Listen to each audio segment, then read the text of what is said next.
Thanks so much for joining us. I'm Kate Baldwin. For 20 years, the nonpartisan nonprofit Partnership for Public Service has worked to help government work better.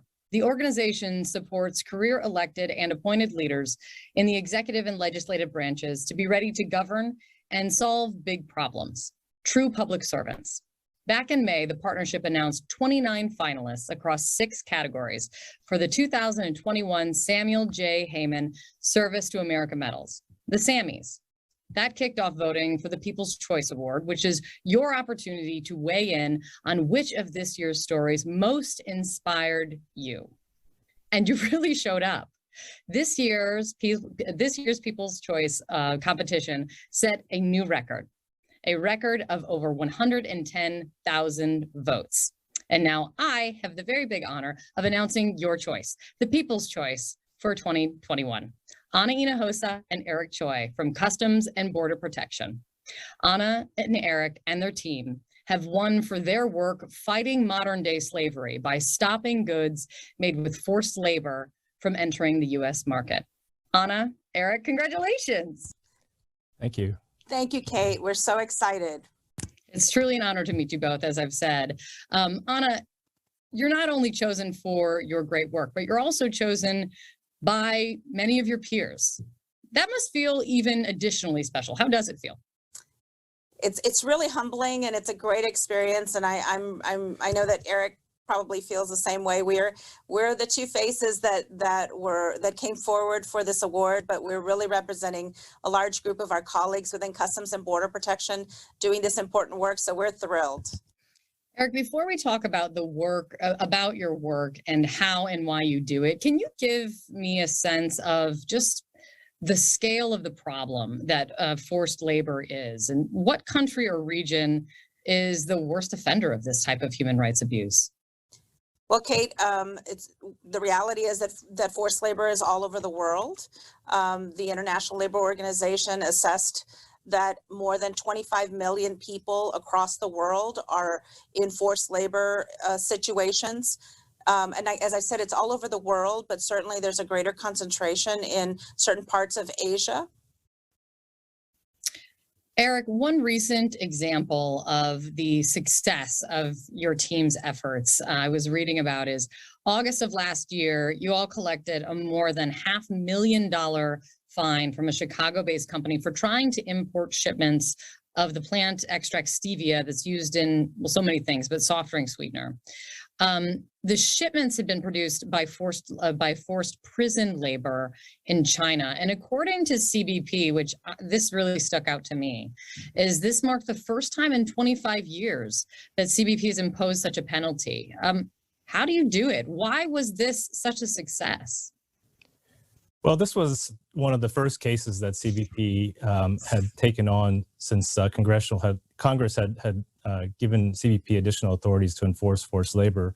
And so as CBP investigated this case, it had progressed on to our investigation had progressed on to the point where we had enough information and enough information regarding the case to move it forward from just simply a withhold release order to a fining, and then to ultimately a civil penalty. It's really a big deal. Because from the data that I've seen on enforcement actions and cracking down on what really is this abhorrent practice, it's really picked up in recent years. Is that, why is that? Is that because the problem of forced labor is getting worse, or are you all simply just getting better? Well, I would definitely say that we're getting better. But seriously, I mean, Congress has invested additional appropriations on our efforts, and so we've been really taking those extra funds to build our capabilities and build our program. And I think that our results have given a lot of people, both the human rights activists as well as civil society organizations, a lot more confidence in the work that we're doing, and that enforcement action is going to be taken. And so we are receiving more allegations of forced labor, and so that gives us a few more areas to look into. Eric, very recently your team also made headlines when it was announced that the United States would be blocking shipments, more shipments from China, but this time of a key raw material used in solar panels, connecting it back to the forced labor of Uyghur Muslims. Now, this is a product that most consumers have never thought of, know nothing about. Quite frankly, I was reading quite a bit about it in order to understand it completely.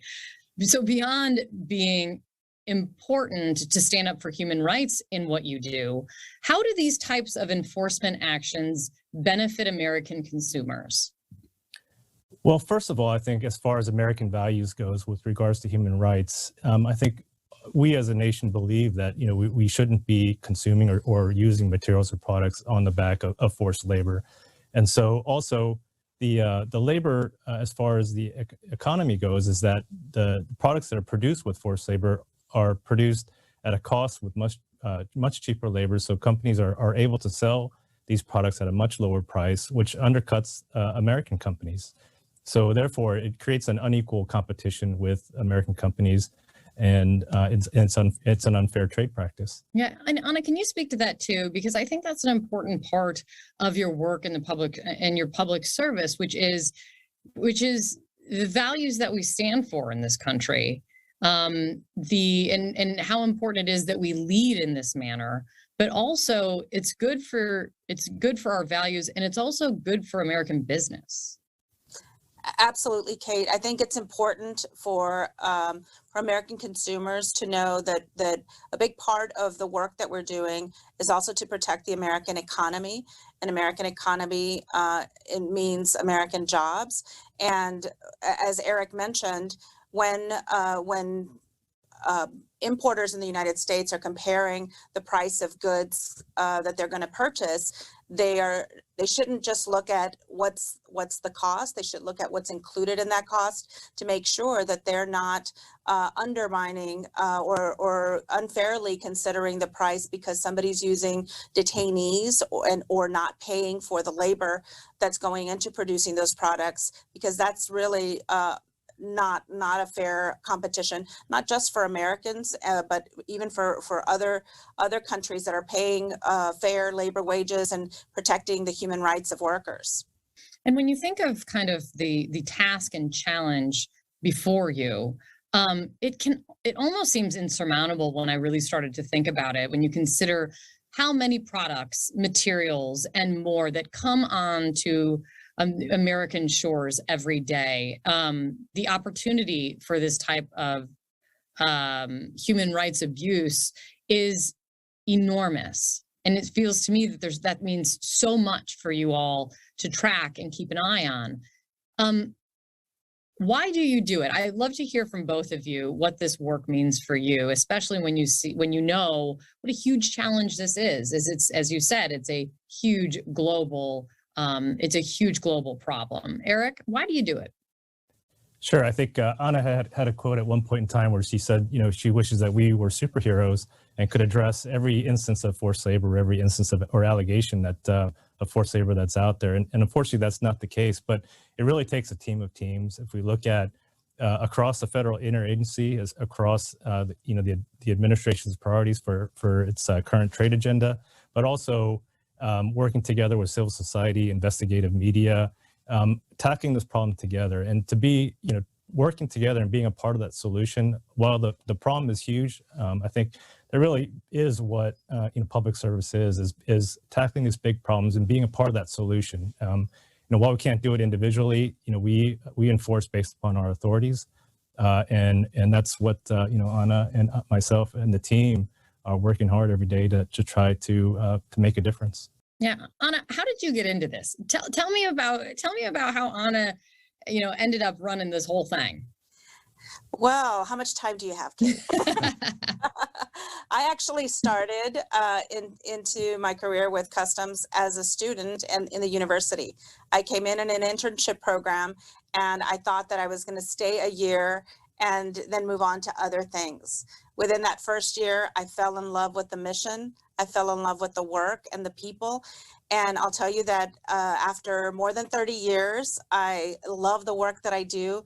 And every day I know that what I do is important.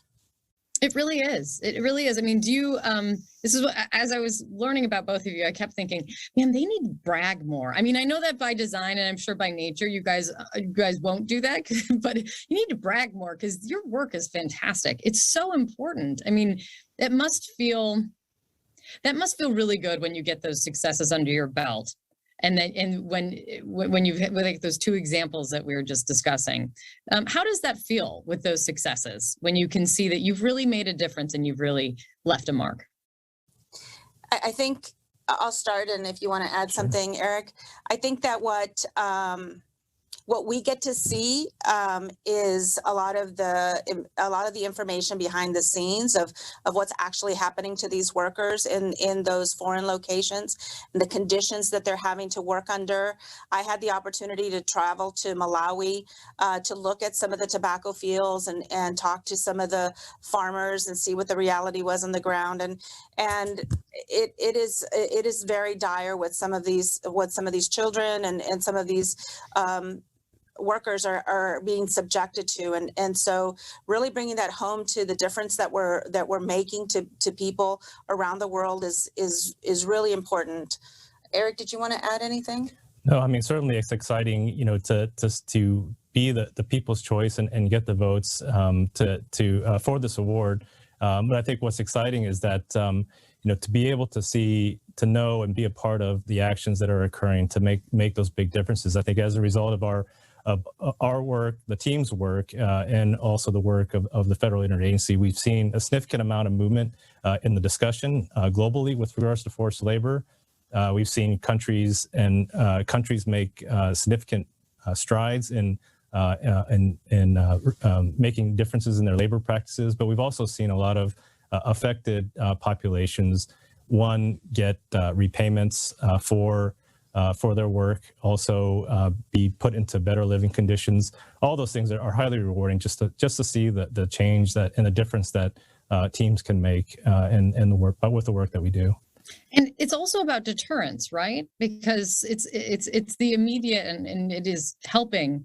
It is first and foremost, you want to help those and stop those forced labor practices. But does it also serve as a deterrence once the bad actors, if you will, see that the United States is cracking down in this way? I think one of the things that we've seen is in the early days, I think there was some interpretation by people in the trade community that this was a political issue and that it would only be something of interest to the administration in place at the time. And you know, regardless of how hard we tried to say this is a bipartisan issue, all of Americans are concerned with this, and we will have a strong enforcement effort regardless of who's president. And I think each president has come out very strongly for human rights and very strongly against forced labor. And so that I think has been really important. Yeah, and that's one thing I must say, as you know, as a political reporter, it is great to see that your efforts and the support for your efforts has spanned administrations, Democrat and Republican. And so, as you said, human rights, standing up for human rights, standing up against forced labor practices is something that every American can stand for. And you are the tip of the spear on that. And thank you both very much for taking the time to speak with me. And congratulations again to you and your team for being selected as the 2021 Sammy's People's Choice winners. And thank you for all that you do. Thank you, Kate. Thank you, Kate. Thank you. And for everyone out there watching, you can learn more about Anna and Eric's work and the incredible stories as well of the other 28 Sammy's finalists at servicetoamericaMedals.org. And you can mark your calendars. The announcement of all of this year's Sammy winners will be on October 28. And before we go, thank you for one more time to Anna and Eric and to the more than 2 million career federal employees working on our behalf every day. I'm Kate Baldwin. I'm very thankful to be here. Thanks for watching.